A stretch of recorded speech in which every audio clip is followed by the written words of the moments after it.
And the motion that the teams are going to debate is this House would oblige companies to price environmental burden in the costs of their products. Without further ado, I would like to give the floor to the Prime Minister to open the case that stands in her name. Hear, hear, Rhea!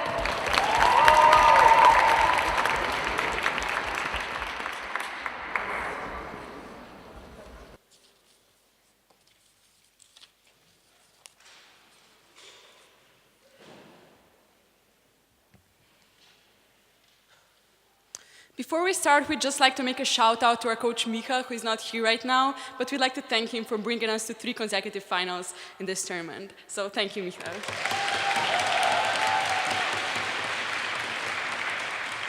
Okay. We're putting a price to environmental insensitivity.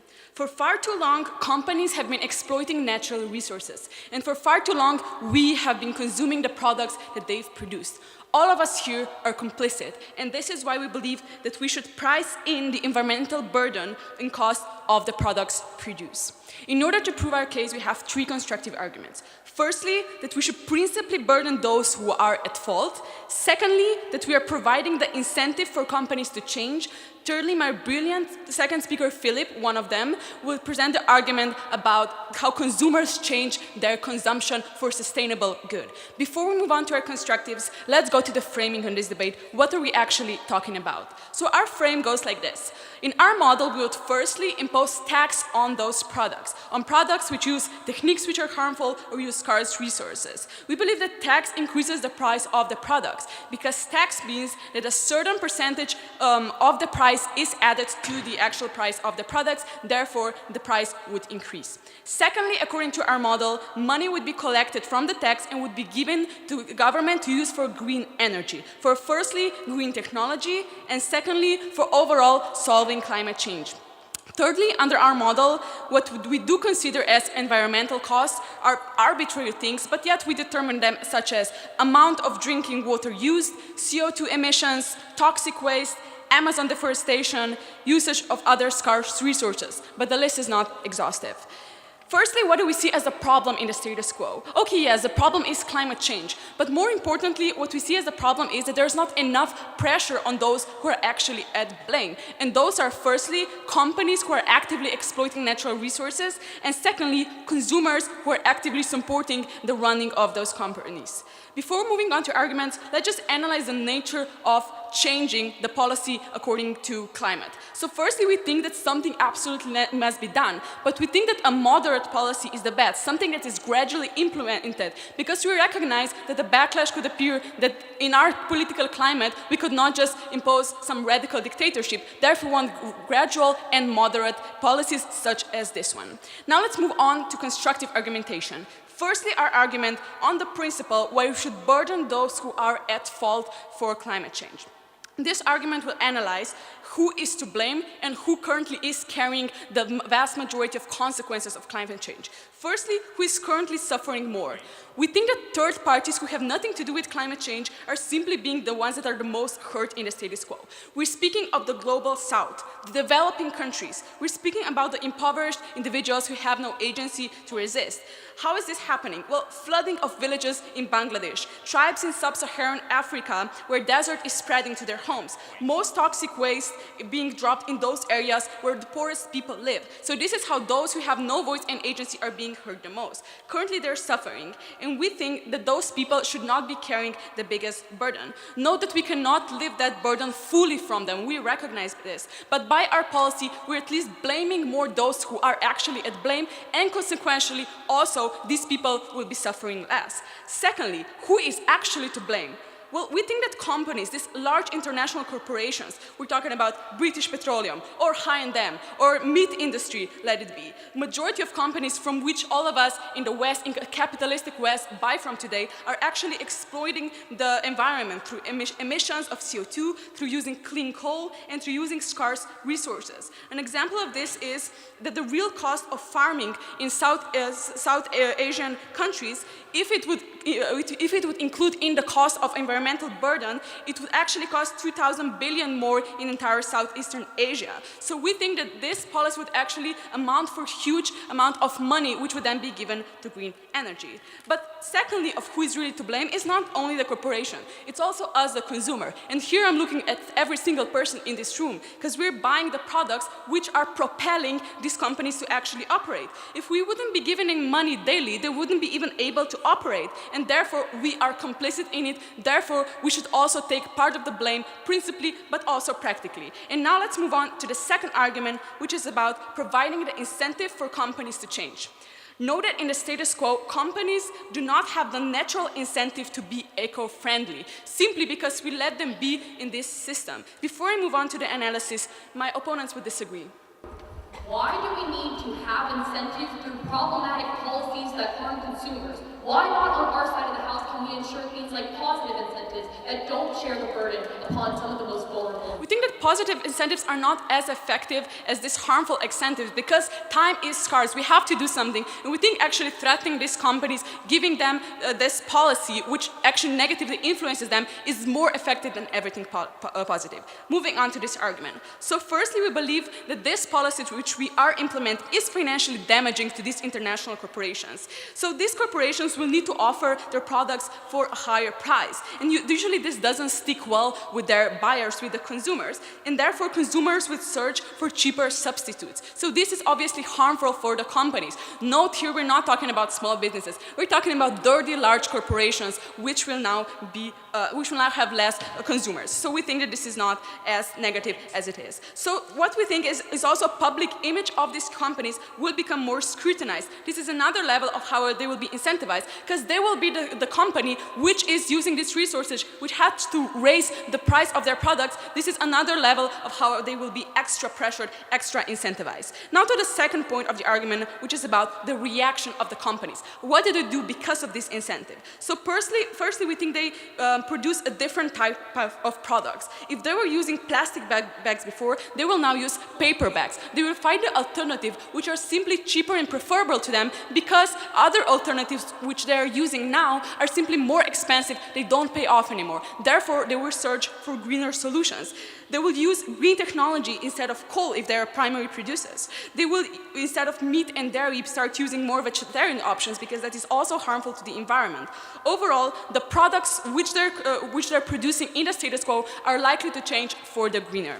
Second point, how they will change is that they will change the production type. So how they are operating, how do they produce something. So here they will, for example, change the type of energy, such as switch from coal to green energy, to solar to hydro energy. So they will, for example, airline industries will go from full-cost airplanes to low carriers, which are cheaper. So the way something is done in today's society will simply be changed because it is cheaper, because it will make more sense. The impact of this argument is that there would be overall, yes, less usage of coal, less emissions and so on, so concrete benefits for the environment. So because these companies now become directly incentivized to change their mode of production, we give this big incentive and production style restructures. They go for more sustainable changes. They update old technologies in a way that will also be more sustainable in the future.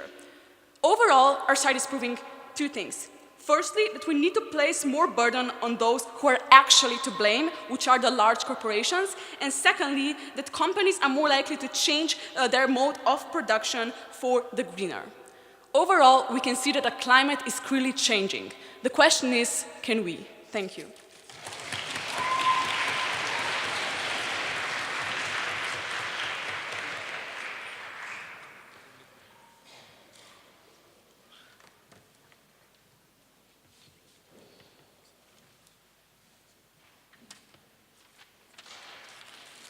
Thank you very much, Rhea, for that speech. And then I would now like to give the floor to the leader of the opposition. Here, Michael.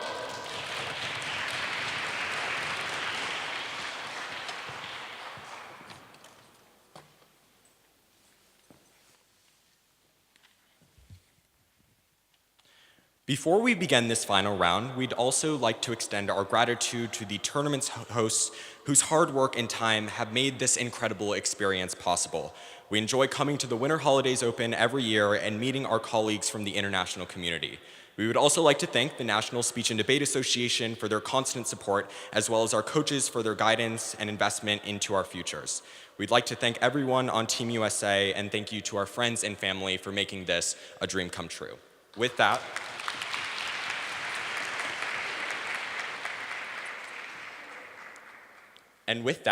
I'll begin the first opposition speech. This is a plea from the opposition. The problem of climate change has become so important, so pressing, that the world around us is becoming worse and worse every day. Here's the problem in today's debate. The proposition looks at everyone in this room and says that you are responsible for purchasing the products that are the only ones available from the companies around you. We would say on our side of the house, if you want to ensure environmental sustainability, hold the companies accountable that caused the problem in the first place. I'm so proud to oppose.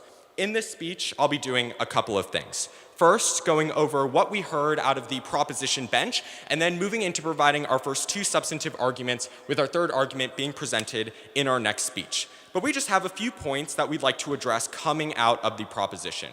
The first thing is this point on framing, in which the proposition essentially proposes this idea that the money that is going to be collected on their side of the house is going to then be used by the government to invest in new, greener forms of energy.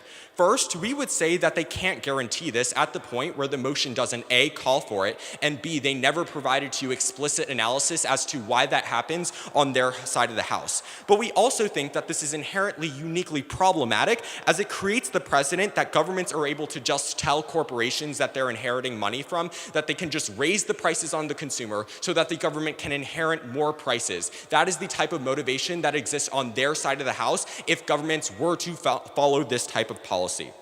But then they bring you this first argument. Essentially, they say that companies are responsible for the problems that exist in the environment right now. But we would ask you, why aren't companies facing their burden on their side of the house? What we would say that a proposition world is which the burden falls directly on the consumer. All of the prices and the money that these consumers have to pay exponentially increase on their side of the house. They never tell you an explicit reason as to why this becomes harder for the companies that are actually the root of the problem. No, thank you. But their second argument was about how companies basically need negative incentives to change. We would contest this, and I'll be able to talk about this in our substantive material, but we would say that positive incentives work better. I'm gonna provide some in later in the speech, but we would say they're better for the company, they're better for the environment, but more on that later. The first substantive argument from the opposition is that the proposition unjustly targets the wrong actor in today's debate. Our first layer of analysis is on the harms to the consumer. Consumers are not directly responsible for the actions that corporations take when they damage the environment. Forcing them to pay will only harm the consumer. No, thank you. Consumers frequently lack the information that the environmental harm that gets into their products. It is too high a burden for a consumer to know every ecological harm that their product has, and thus the direct creator of the environmental harm should be held accountable instead. Additionally, consumers have little control over actually solving the issue. Even if the consumers are to be blamed, their choice to buy their products would have to be directly responsible for its production. But since individual consumers not buying a product would do very little to stop the production, you can't blame them from choosing to keep buying a project. It also assumes that there is an alternative that exists in the proposition world, but there fundamentally is not. Additionally, consumers are sometimes forced to buy products.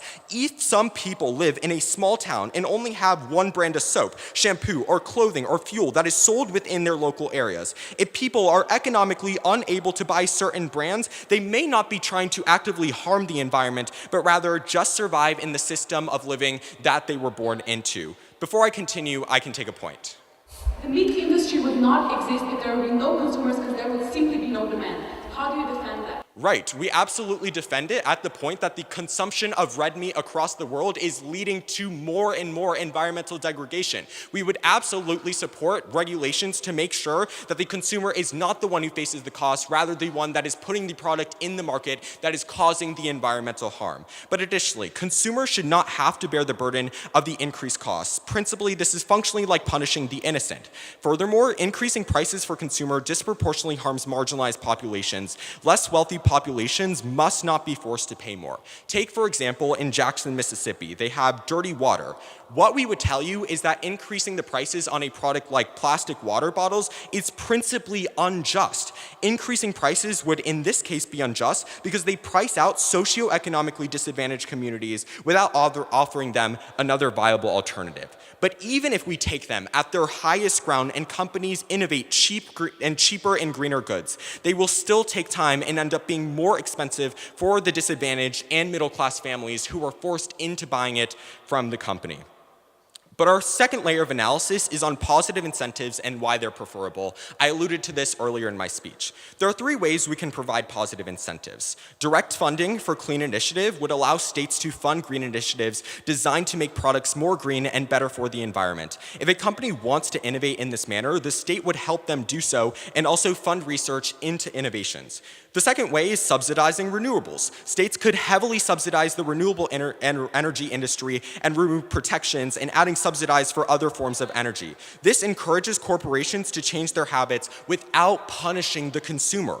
The third way is to decrease taxes for clean initiative. Corporations that decrease the prices of their product or decrease their product's environmental burden could receive decreased taxes or receive rewards from the government so that they don't increase prices on the consumer. No, thank you. But our second substantive argument is that the proposition destabilizes the economy as a whole. The reason that they do this is that they hurt economic instability. That's why price increases are so bad for the economy. The proposition would cause larger hikes in prices in spheres like the energy market. Why do we think that these sudden price hikes would harm stability in the long term? The first is that the energy is a bubble. It's sustainable now because prices are stable and very predictable for the consumer. Governments are spending more to boost more eco-friendly industries since they understand a shift to renewable energy is necessary. However, increasing the price of energy shocks the market by creating ripples in the economy. But secondly, price spikes will cause a huge scramble for securing a safe supply of energy and reliable oil. Those price spikes will cause states major issues because energy security is also a matter of national security. This is especially true if resources are scarce and very costly in volatile regions. Most people in the margin do not have a disposable income. This would look like the consumer being forced to decide between purchasing the gasoline that they need to commute to work or investing in heating oil to keep their house warm through the night. But our second layer of analysis is on how this hurts jobs and workers. Wages don't go up in the world of the proposition, but prices do. That means fewer people than before are able to afford products. But when the products are essential, people will have to cut their budgets elsewhere in order to buy them. For example, people might limit their long-term savings for things like education, retirement, and healthcare in order to buy goods that they need more immediately. But furthermore, working conditions would likely also be worsened on their side. To save money, the company would cut jobs, benefits, or safety measures. We think that this is precisely why our approach of positive incentives is better, because it could accomplish security for both companies and workers while still pursuing the same end goal of better environmental conditions for the world as a whole. This is the world that the opposition supports. This is the world that everybody needs. I'm so proud to oppose.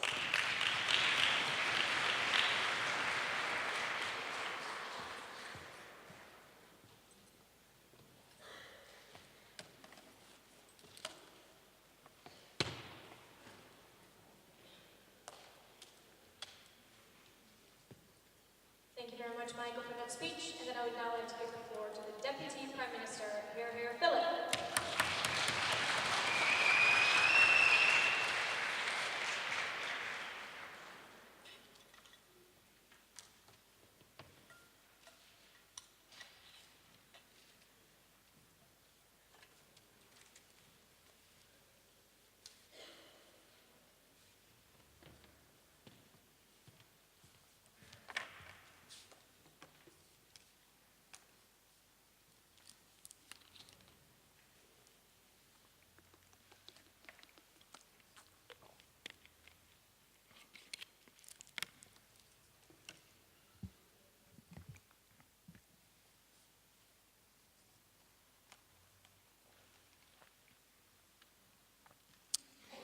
Panel, opposition's defense of the status quo is the exact same appropriation that has gotten us in this place. The UN says we have 12 years before the Earth goes to shambles. Opposition's choice to do nothing and stand in the face of action is exactly the moral passivity which we regret in today's debate. Two things, first negation, then reconstruction, and then my third argument about the necessity to change our consumeristic lifestyle. Before that, a few things they don't even touch about and why they are already losing the debate from first op. Urea talks to you in nuance about the principle which first op doesn't care to address. She explains to you three things. One, why they are defending third-party harm. The reason why we in the West can live so comfortably in our clothes from H&M is because people in third world countries are suffering at our expense. She explains to you in sophistication why this is morally abhorrent insofar as they don't have the agency to go out of it. They can't consent to the conditions which we are inflicting upon them. No engagement, the principle stands. Secondly, she explains to you how all of us are complicit in these actions at the point at which we're actively making the choice to buy products which have been produced in dirty conditions. We could well be buying green technology and green products and organic, but therefore our choice makes us actively complicit, no engagement. Thirdly, she explains to you just practically there's an environmental cost to every product. Rice production in Southeast Asia produces $80 billion of losses because of they polluting so much environment, the rivers, etc. No engagement. At the very minimum, we should at least price it in the product so as we can pay it back to the environment of the economic loss that they're defending. Now to the negations. They give you this weird model when they say we support positive incentives. Recognize this is already the status quo and we see how far it has gotten us. Quite not far. Secondly, it's not mutually exclusive with our position. We say fine, we'll do positive incentives as well. They have no case, they're defending the status quo. To the negation. Firstly, they say that consumers don't know what they're buying. Exactly. We say you should know what you're buying, and at the point at which you're actively making the choice to buy a dirty product, well, fine, you can have that choice, but we're putting a price to environmental insensitivity. Secondly, they say they have little choice because these products are simply often more expensive. Yes, which is why we're putting a higher price on the products which are produced in dirty conditions. Where it explains to you, they simply don't listen. As of now, true, green products are more expensive because it's simply cheaper to pollute the environment. At the point at which we impose our tax, we'll even out the prices of green and dirty products to the point at which the consumer will easily decide for the green product with the active choice, no engagement in that. Recognize, if their case is that they want more consumer choice, recognize what you're weighing this against. We explained to you, the trade-off here is maybe give a bit more consumer choice to the already rich, wealthy, and consumerist Americans, or actually take into account the environmental damage which you're doing to everyone. Furthermore, they never explain to you what the decision calculus of the average consumer is. True, it might be to have more choice, but I also think that the average consumer wants to live in a clean, unpolluted environment, which we better provide on our side of the house. Therefore, the consumer is actually better on our side of the house. Thirdly, they say, oh, but you're harming the poor. True, but they are, as of now, equally complicit in the system. And perhaps they will be forced to make a bit less choices, but out of principle, we think we're consistent.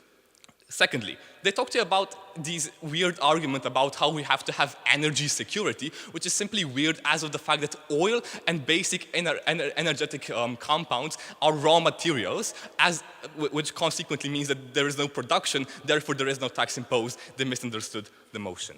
Now to my argument. But before that, yeah. We actually would contest that certain things that are absolutely essential for people to live a decent life, like heating oil or certain elements of lumber, do come at an environmental burden. However, all you do is make it incredibly difficult for people consumers to be able to... Thank you. They're entirely mischaracterizing the case. What's the environmental cost of producing timber? I'd say quite low. What's the environmental cost of buying that 2 extra H&M t-shirts? It's incredibly high because of the cotton that you use, because of the production that you use, because of the dirty production costs. Therefore, that's the comparative. The basic standards of living don't pollute the environment as much. It's our lush lifestyle which is at cost here. And we say, fine, you can have that lifestyle, but you're going to pay damn well for it somewhere because the environment has a price on our side of the house. Recognize, they never negate Rhea's second argument. She explains to you, as of now, companies have no incentive whatsoever to change because they can still lower their production costs and thereby maximize revenue and profit. No response how they're actually tackling that. On our side of the house, we're giving companies the incentive to change. The argument still stands. They didn't negate anything. No. Third argument, how we're incentivizing a green lifestyle. Recognize, we need a shift in the lifestyle and the norms of how we live. Why? Because we have to reduce the carbon footprint, the ways that we create the consumption. Because as of now, the average European and American, to sustain their lifestyle, we would need 4 to 5 Earths with the same resources we have as of now. So clearly, the level at which our lifestyle is based as of now is unsustainable on the long run. But even if we would have all of the green technology implemented and entirely green with as little pollution as possible, we would still need, on average, 2 Earths to sustain our lifestyle. This proves to you that evidently we need a shift in how we live, not to buy so excessively these clothes and all other luxury products, but to be more thoughtful of how we consume and how we live. On our side of the house, we believe there are 2 mechanisms by which we incentivize this lifestyle change. Firstly, we're creating environmental awareness, at the point of which you go to a supermarket and you see that this average t-shirt now costs way more than it did before. Surely you'll be more environmentally aware because you will feel it literally in as much you won't be able to spend your money on other things because you will have to buy that product and pay for that t-shirt. Therefore, the individual is way more likely to take into consideration the environmental costs, no thank you, that his or her choices are making because of the higher prices that they have. Thus, they're way more likely to take other considerations in other aspects of life into account. But secondly, we're also making a clear price incentive, at the point of which dirty products are way more expensive, but green products are still quite expensive. The only rational solution for the consumer is to buy less. This means that they will have to resort to other tactics, which is to say second-hand shops, renewable things, or like repairing things instead of just throwing them away and buying new instead. In these mechanisms, we're actually preserving the environment by reducing the carbon footprint, by actually tackling the cause of what is actually happening around us in global climate change. Consequently, we're changing the mentality of the individual. Sure, you can buy new stuff, but it will cost a lot, which means that they are more incentivized to be more precarious and actually think of what they're doing to the environment. Ultimately, we're putting a price to environmental insensitivity. You can pollute as much as you want, but you will pay a lot for it, which makes it way more likely that individuals will think twice before they buy that extra t-shirt. Recognize, the word of opposition has brought us nowhere. We're showing you how we're actually changing things on the better, but also being principally consistent. If you're polluting the environment, we have to pay a price for it so we can actually repair it and consider the third parties involved. Back to propose.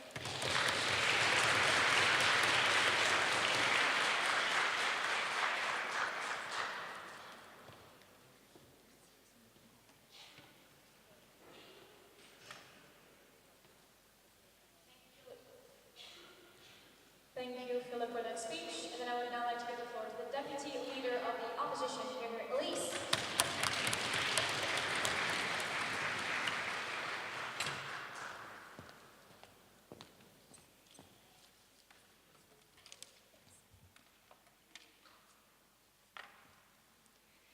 It's unfortunate that in this debate, the other side of the House spent a lot of time analyzing what the lower socioeconomic class would look like if you were to implement this kind of policy. But they didn't realize that the proposition means that you are putting all of the burden on the consumer who has no other choice. We are providing a world of incentives in which we can enact change without harming those who are already lives are being destroyed in the status quo. Thus, we're still so proud to oppose. I'll be doing three things in this speech. First, one brief clarification of a mistake we've seen coming out of the proposition. Then I'll be responding to the 2 main ideas we've seen in this debate so far. First, that on the prices of the consumer, and second, the effects on the economy. I'll then be presenting our third substantive argument for team opposition. But one clarification that the proposition didn't really explain. This debate was about the obligation of the corporations. The motion was this House would oblige oblige corporations to raise the prices. We think that the proposition is skirting out of the heart of this debate when they say that all of this tax revenue will just go to the government. What does this mean? First, it's important to note that the corporations have a profit incentive to mess up how they put this increased price on their consumers. But second, because it is that corporation's obligation, we think that it is the corporation making that decision, not the state actor. But let's take the proposition on their highest ground and say all of that revenue does go to the state. It's very unlikely that all of the benefits that they try and reap will go to the fundamental parts of government that they say it will. For instance, we think it's much more likely that the revenue will go to things that the state prioritizes, like the military, especially in a world where 28 out of the 32 highest producing carbon emitters are failing at succeeding at any of the goals they had for the Paris Climate Accord. But now let's move on to the first main idea we saw in this debate was the price on consumers. The opposition just fundamentally does not think it's fair to put all of the burden that they try and claim off principled arguments onto the consumer in society. We heard Michael's analysis about how the individuals in Mississippi whose governments have ignored them and thus they don't have access to a clean water supply should have this socioeconomic burden. The proposition never explained why all this principled analysis meant that the consumer had to absorb the price. But furthermore, the proposition gave a lot of analysis about how individuals in sub-Saharan Africa would be harmed by all the climate change that's happening in the status quo. What we fail to understand is how the proposition is helping these individuals, seeing as that they are increasing the price when those individuals living in sub-Saharan Africa go to the grocery store. Instead of actually seeing a difference in that climate initiative, what we're going to see is the lower class being disproportionately harmed. But furthermore, the proposition ignored a lot of Michael's analysis when he told you that the best way was to provide an incentive to countries to move towards better climate initiatives. We don't think that this is the status quo because companies and countries are doing this successfully in the status quo, thus it would still be a movement away from it. Additionally, this wouldn't disproportionately harm third world countries in the same way because, as many have cited, one of the main reasons the Paris Climate Accord is failing is because other nations aren't investing enough in these third world countries who don't have access to the same kind of green technology. We think our side of the House is a lot more persuasive on the actual incentive to make a change. But now let's look at the economic impacts of everything that the proposition presented to you. Michael gave a lot of analysis about how when we implement this action, there would be ripples through the economy. The only response we really got was, oh, the opposition thinks we have a weird need for energy. We do have a weird need for energy, seeing as that a lot of the global market is heavily dependent on things like coal and oil. So then when the proposition says, well, we don't think this will have as much of an impact, it will. The transition away from coal and oil cannot be as quick as the proposition seems to think it is. Instead, all of Michael's analysis still applies about how this would devastate the global market. But then at the end of the proposition speech, they try and work an analysis about how the big reason the economy and the environment will change is environmental awareness. We think the individuals living in societies in which their agricultural economy is being threatened by climate change are already fundamentally aware that the world is getting warmer and that climate change is occurring. Putting an additional economic burden on them does absolutely no good. But before I move on to my third substantive argument, I'll take a point of information. Clearly the tax would be much bigger on luxury items instead of food, which basically would cost nothing since it doesn't cost the environment to grow oranges. How do you respond to this harmful to the poor people? We think that this is another big misconception that the proposition has about what this debate is about. It's not just about these luxury items that you buy in a store. Mainly, it's going to be about things like energy production, seeing as that has a majority of environmental harms. That is the heart of this debate. That is where we want the proposition to engage. But now let's move on to the third substantive argument about how the proposition encourages corporations to keep keep the same behavior and damage the environment. Why and how do we think that harmful corporations would take advantage of the proposition world? First of all, we think that corporations would be able to set their own prices. Remember, the motion is about whether or not corporations have this obligation, meaning if they get to define what their environmental cost is, they're going to do it in the most exploitative way possible because they have that profit incentive. Then they would be able to change and manipulate what the environmental burden is. It's actually better to support the opposition side of the House because it can't be manipulated in that same way. The biggest polluters are going to be the large, rich corporations, as we've already explained, which means there's going to be a force on gas, oil, and coal to raise their prices. One of two things are going to result of this. First of all, some people won't be able to buy the product because it's more expensive, but these large corporations will be able to take that hit and move on. The loss in consumers will be offset by the increased revenue because these individuals are paying higher prices to get these resources in the first place. The company will still make money. Why? Because corporations are likely to keep harming the environment are the same corporations who produce things like oil and gas. Thus, society as a whole is fundamentally dependent on them. So the energy and the environment are deeply ingrained. Seeing an international push for fossil reinvestment because of claims of job loss, meaning this trend is only going to continue. It's too small, the impact, to create motivation to have a policy change at a governmental level. But second, the middlemen don't actually care what kind of environmental and economic burden is put on the consumer. So when coal, oil, and oil frackers don't sell these products straight to the consumer, the middleman has the ability to raise prices without any fear of repercussion. So there's going to be two levels of corporate advantage. First, the company can just say that because the prices were higher, it's going to help the environment. So they can justify high prices, and the consumer will think, oh, well, the company is taking it into environmental consideration, thus we're doing a good thing. But second of all, the company can spin the green initiative as a selling point for its products. So the ratings of certain companies such as Gap and H&M who use these environmentally unfriendly policies will still continue to benefit without actually seeing any of the repercussions that the proposition tells you they would. At the end of the day, why the proposition believes what they're doing is best, we don't actually see any of the practical benefits we're so proud to oppose.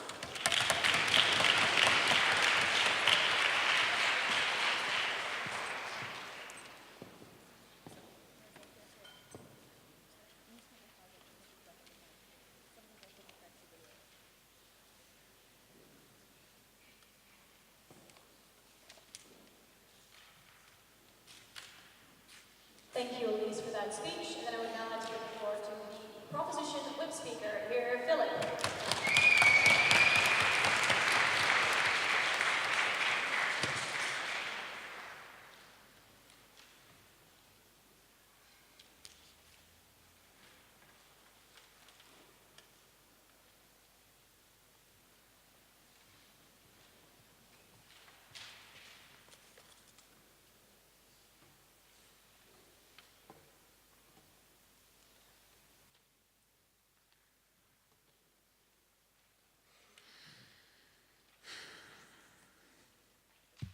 Test. All right, cool.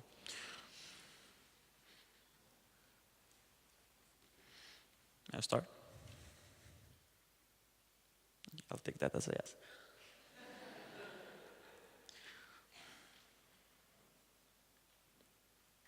Dear panel and audience, companies in the status quo do not speak the language of ecology. Companies speak the language of profit incentives. Their profit incentives are the fact that they want to make their shareholders, their consumers, as better off as possible. They want to make profit, and they want to make profit in the status quo, and this is why this is actually efficient.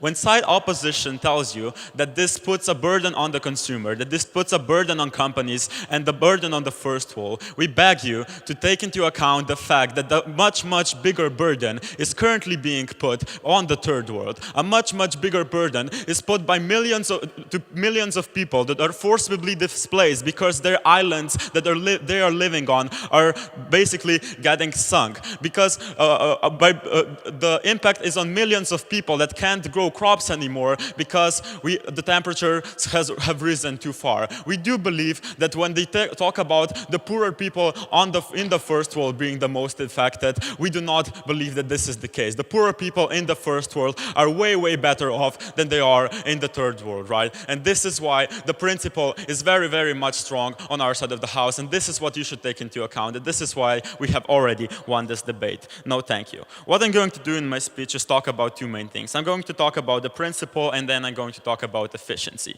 The rebuttal to their third argument will kind of be integrated into our efficiency plan, but will also be integrated into the principle. All right, let's start with the principle. So, are we legitimate in actually pushing this tax? Who are we harming? Are we harming the right people? Who are we helping? Are we helping the right people, right? So the first question I would ask here is, who is actually responsible for the climate crisis? Who bears responsibility, and who should we affect? We would say that there are two stakeholders, two people. Firstly, there are companies, because they do not simply care about the environment, and all they do currently in the status quo is try to externalize their costs by putting the pressure on the ecology, right? On the environment. This is how companies make the most profit, when they see that they simply cannot produce, cannot make enough profit, and cannot be competitive on the market with the current prices. They go somewhere where they can pollute. They resort to suboptimal ecological means of production. But moreover, why are consumers at blame? Because consumers are the ones that the companies are basically catering to. Consumers are the ones that, if they make a decision, the companies have to follow those decisions, right? Because the companies simply do not earn by producing, they earn by selling. And the people who are buying those things are the consumers. All right, a couple of negations or a couple of arguments were posed in a second by their side of the house on why consumers actually aren't here principally to blame, but I'll negate that in a second. On your highest ground, you deprive socioeconomically disadvantaged individuals of the resources that they need to survive every single day. Can you respond to the incentives that we provided to you that do not burden those same individuals? Sure, I'll do it in a second. Firstly, the things that they say that make consumers somehow ascendant beings that are not we should not hold responsible to that. First thing they say, that consumers aren't informed, right? We believe that they should be informed. Whatever you are consuming, you are putting your carbon footprint onto the globe, onto the planet, right? Whatever you are doing, you should be aware of the consequences. Simply because you can't feel the consequences doesn't mean that they don't exist. This is why on our side of the house, we actually make the consumers feel the consequences, because they have to pay a slightly larger price for some things. We make the consumers aware of the problems. And this is also something extremely beneficial that you only get on our side of the house, because by positive reinforcement and positive incentives, it is not the consumers that are actually getting better off by being green. It is the companies, and we believe that the brunt of ecological change is on the consumers. Second point here is when they say, oh, but an individual can't really do anything by themselves, right? That's why we can't really blame an individual not to go green. We believe that this is the exact problem that has caused the current status quo. This is the exact problem that we are facing today. Simply because the individual feels no responsibility, feels they have no power whatsoever, they will never go green on the current status quo. They have no thank you, they have no incentive whatsoever, because they feel that they cannot do anything. This is why we are implementing something that actually forces them to go green, right? Because they simply want to pay less for products, because most people do not have an abundant amount of money, and it is a profit incentive also by the consumer. All right.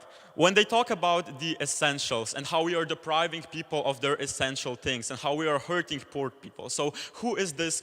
Who are we hurting with this? We do not believe that poor people in the first world are really harmed. A few examples why this is true. No, thank you. Firstly, essentials aren't really harmed. Most essentials should be, at least in most cases, are subsidized by the government, by the welfare system, right? Most welfare system, no thank you, give you some sort of basic necessities you need in order to live. They provide you with heating through housing and so on. They give you subsidies on those things. Secondly, we do not believe that necessities such as food, such as water, actually have this these huge environmental costs that would cause them, no thank you, to get highly taxed. We do not believe that we are actually taxing necessities to a really, really high rate in this in the status quo. But even if we concede to the fact that the poorer people of the first world will get slightly worse off, we believe that we are prepared to risk that because they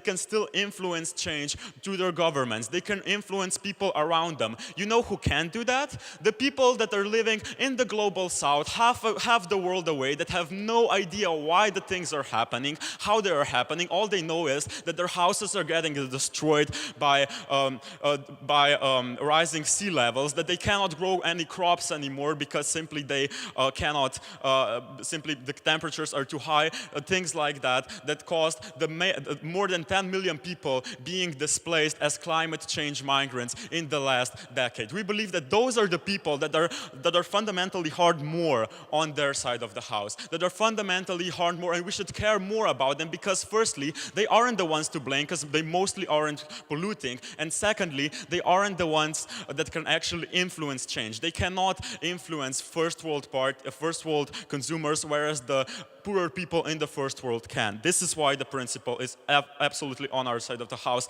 The most important thing is this debate. But when we talk about efficiency, right, we already talked about why positive incentives aren't really mutually exclusive. We can have them too. When they talk about devastating the global market, we believe that yes, at this point we have necessity to do something with the global market. Our strategy in the last few years, in the last few decades, clearly isn't working, and we do believe that even if we cause some ripples, if we make another step, a different step, try a different approach, it might work. And we really do not have much more time to experiment, right? This is the time where we need to act. And lastly, when they talk about when they talk about companies being able to earn more money and only richer companies benefiting, we still believe that this is not true because their products are actually getting taxed. In the end, we believe that you should not take into account poorer people of the first world before the poorer people of the third world, which is why we clearly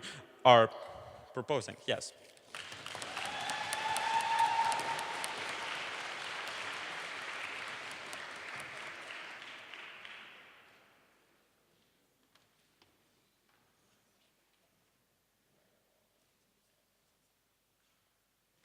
Thank you, Philip, for that speech. Then I would now like to give the floor to the opposition whip speaker, here, Leila.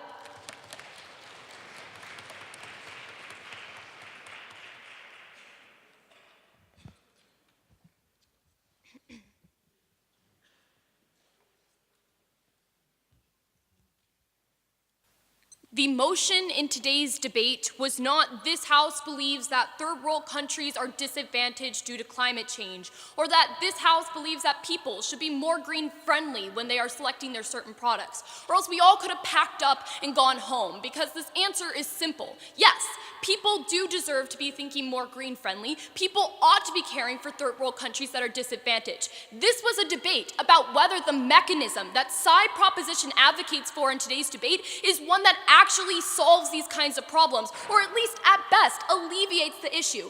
Down the bench though, we think that we have casted a reasonable amount of doubt as to why this simply will not suffice. And we've given alternatives that actually can solve for a lot of the harms that come from the policy that they speak of. We haven't heard enough analysis. In this speech, I'll be doing a few things. The first is giving a strategic flaw that we have heard from side proposition before moving on to discussing two key questions that should help summarize today's debate. The first, on who is actually responsible for environmental degradation, and secondly, on which side best preserves the environment. But on to the strategic flaw that we have heard from the very opening speech and carried down the bench from side proposition. It was one critical assumption that allowed for the access to all the benefits that they have listed in today's debate, right?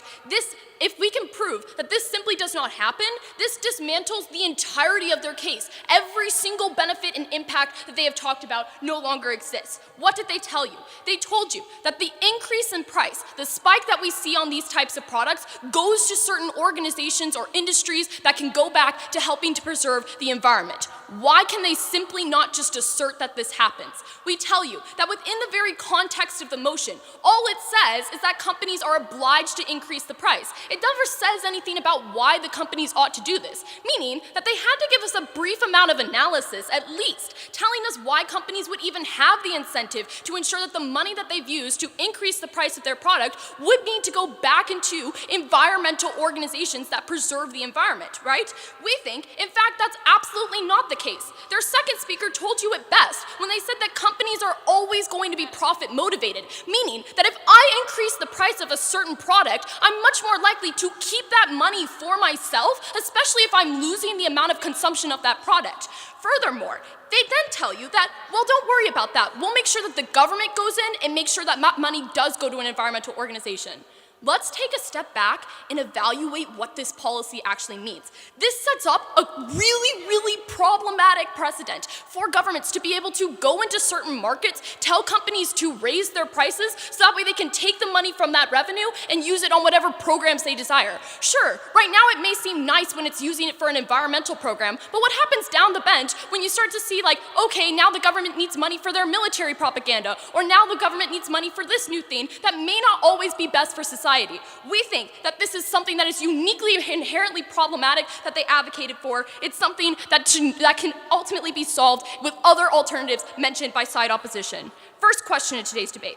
Who is responsible for environmental degradation, right? We think that this is absolutely important to recognize. That before we can even delve into who's responsible, it's important to understand that when someone fails to uphold their certain responsibilities in society, then it is justified to hold them accountable and ensure that they don't do it again. However, side proposition provided no incentive analysis as to why companies or corporations don't actually get held accountable, or like why they do get held accountable, and we don't actually see this problem in the first place. They get up here and they give you a lot of analysis as to why consumers are responsible for this. We would tell you absolutely not. Before I get into that, I'll take a point.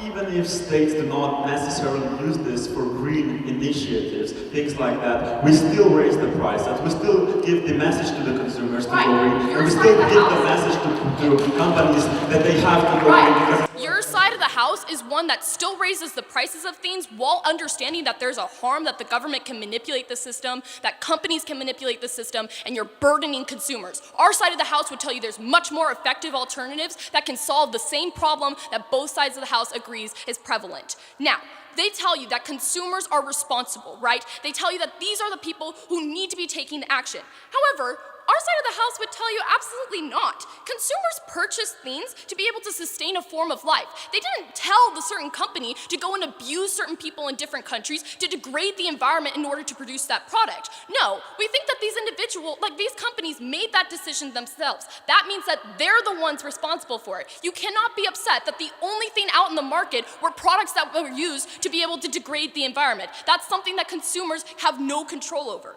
But even if, we think that furthermore, consumers ought to be questioned rather elsewhere. But this question ought to go somewhere elsewhere, right? Because let's put this into context, into a form of like an analogy, right? Say an entire class fails a test. I wouldn't turn over to the class and say, you know what, guys, you were just really stupid, you should have tried harder. I would tell them, maybe there's a problem with the curriculum. Maybe there's a problem with the way that it's being taught. In the same sense, corporations and companies need to think about how they can produce things better and more green-friendly in order to actually handle the full responsibility of this issue. It's not blame that ought to be pitched on consumers who simply have been taking from the actual problems caused by those corporations and companies. But even if you do think that consumers have a certain amount of responsibility, there's no reason why on their side of the house, with an increased price in products, suddenly means that as an individual, I'm gonna be like, oh, I better recycle tonight. There's nothing on the package that tells me to do that. In fact, we think that they need to give you much more analysis as to why this is the case. But why then does side proposition fail to hold companies and corporations accountable when it comes to producing massive amounts of pollution and massive amounts of CO2? We think that companies and corporations continue producing the same way that they always would, while placing the costs on consumers.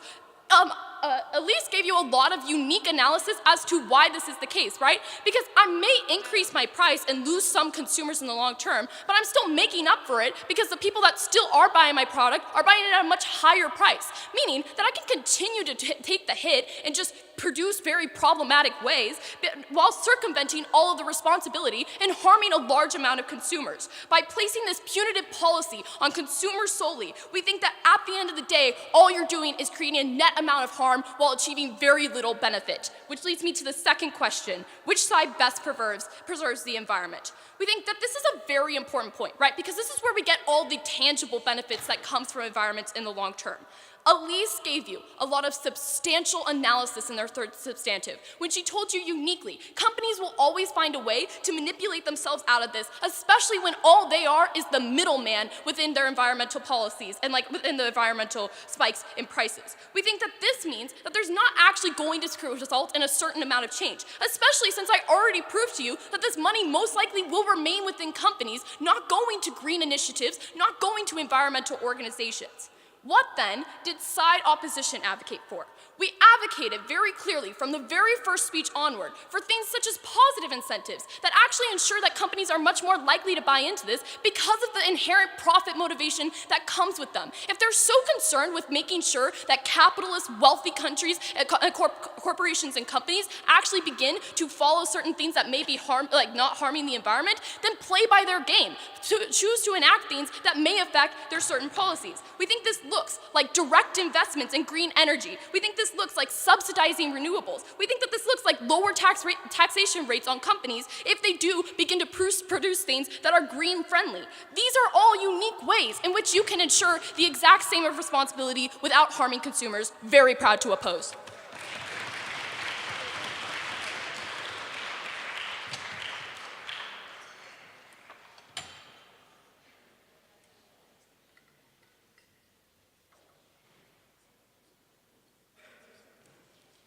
Thank you, Layla, for that speech. And we're staying with the opposition side. Here for Elise.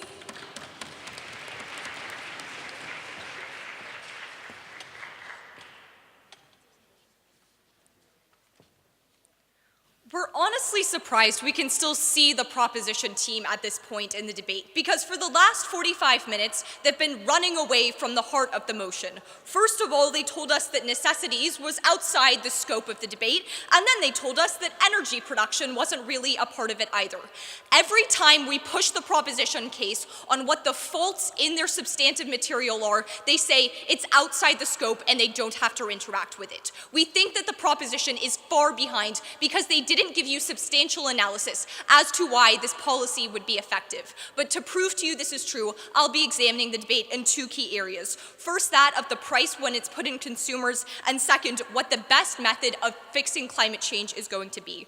The main argument coming out of the proposition case is the consumers are at fault, thus we should put the price burden on the consumers. Throughout the entirety of this debate, we've rejected that narrative is actually true. We think that people realize that the rising sea levels in third world countries are going to impact different economies. However, we live in a world in which many countries and places have no other opportunity other than to buy certain products. So when the consumer is forced into buying this product, it's unreasonable to assume that it's always going to be the fault of the consumer. Where has this been particularly applicable? We think especially in areas such as energy production, like coal and oil, which was the heart of this debate, is where all of this price is put on consumers unfairly. The global economy has not made the shift toward green technology yet, meaning that all of that pricing falls on the consumers. They never tell us why even these individuals in third world countries who are currently suffering because of the impacts of climate change would still be benefited if this increased price fell on them. We really needed to see engagement on that point. But when we said that individuals do need these products, they said, oh yeah, those necessities will be subsidized, so they're not really part of this debate. The proposition conceded a lot of ground when they said that the necessities people use shouldn't be a part of it. The opposition has been clear from the beginning that all necessities would be a part of the tax. All necessities would be a part of this debate. But second, what is going to be the best method to fix climate change? I told you in my second speech that saying just putting a tax on these companies is an unreasonable assertion because companies have this profit incentive, and the motion itself was about the obligation of companies. We literally didn't hear a response coming out of the third speech for the proposition, so they conceded that that tax would be ineffective. All of that offense rolls to the opposition side of the House. But then, even if we're going to take them on their highest ground, the proposition asked in a POI, well, even if all these funds don't go to green technology, we still think that we make a productive future.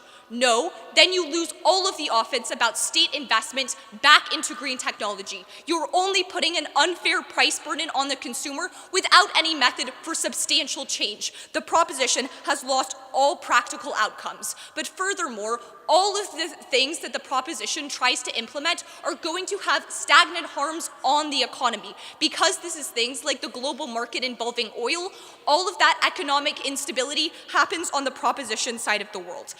However, on our side of the House, we explained very clearly that incentives are the best way for governments and corporations to make that shift. Because first, it doesn't put an unfair price on the consumer, putting those in the low socioeconomic status even farther entrenched into poverty. But second, it's not going to have those shifts on the global economy, which we gave very nuanced analysis about.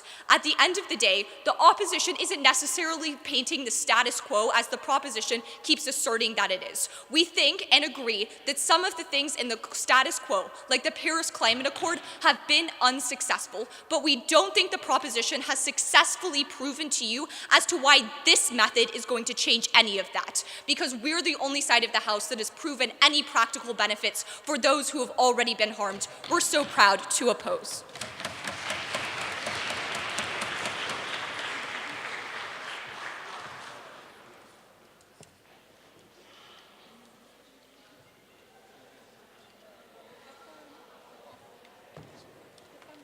Thank you, Elise, for that speech. And then for the last speech of this finals, I would like to give the floor to the Vice Speaker of said proposition. Here, Philip.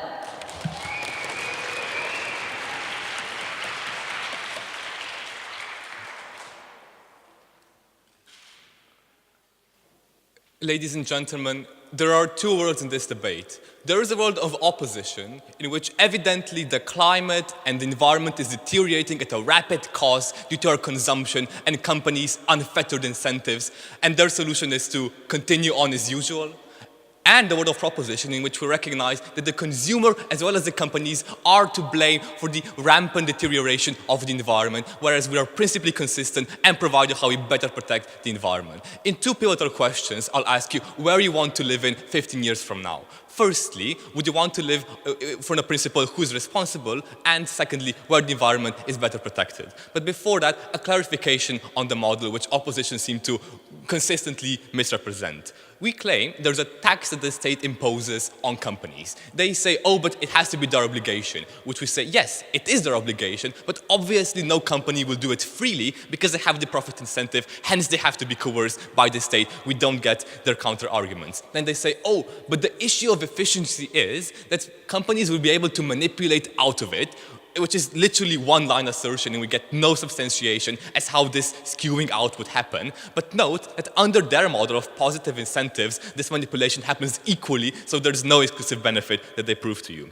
Furthermore, we explained to you that dirty products will now have a higher cost, which will eventually even out with the green produced products, which is why we're placing the consumer in a clear decision in which he can make the active choice whether he wants to choose green or dirty. It's weird what they're saying. But then they say, oh, but then the state will get the tax and will spend it on the military. One, it's likely to put it in the budget and spend it as it's spending already, but even if you take them at their highest ground and assume that the state won't spend all of the tax revenue on green technology, we're still getting comparatively more than they are, because they're literally getting none of it on the actual environmental cost, whereas we're getting comparatively more. Additionally, we already have prices increase so consumers can make the choice. Their contentions are nonsensical.